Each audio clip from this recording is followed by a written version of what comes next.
Санкт Петербургта жашайм. Азыркы убакта операциядан кийин реабилитацияда элем. Рак молочной железы.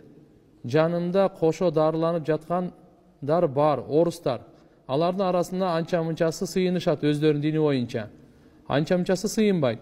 Аларга мен даават өтүшүм мага парызбы? Даават кылайын десем 100% илимим жок. Жана орус тилинде дагы 100% жеткиликтүү айта албадым. Өзүмдү күнөөлүү сезип жатамын. Эмне кылышым керек? Даават өтпөгөнүм үчүн ахиретте жооп береминби? Машалла. Алла Таала биринчисиге шифа берсин. Даават аалымдардын эле мойнундагы милдет эмес. Ар бир мусулмандын мойнунда милдет. Жакшылыкка чакыруу, жамандыктан кайтаруу.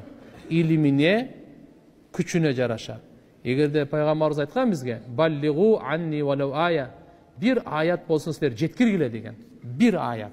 Сиз эгерде бир аятты билсеңиз, же бир хадисти билсеңиз, ошого жеткирүү мойнуңузга милдеттүү. Урушпаңыз, жакшы мүнөз менен даават бериңиз.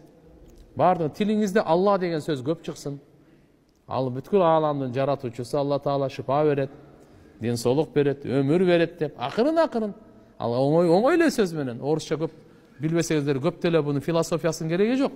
Дааваткачы. Ошо ааламдын кожоюну бир, баарыбыз эле сыйынабыз ошо жалгыз Аллага. Ар ким ар кандай деп айтат деп акырын. Ошо Алла Таала бизди жакшы көрөт, ошончо сыноо берип атат. Биз Аллага шүгүр кылып, Аллага баш ийели, арам нерселерди таштайлы, жакшы жашайлы. Эмне кыйын? Аны акырын жүрөгүнө Алланын неаматын. Асман бекер жаралган эмес да, тоо бекер жаралган эмес. Пайгамбарларды жиберген.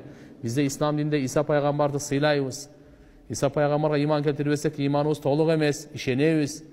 Ал Иса пайгамбар Алла Тааланын баласы эмес. Акырын. Алла Тааланын улуу пайгамбары, атасы жок жаралган деп даават бериш керек.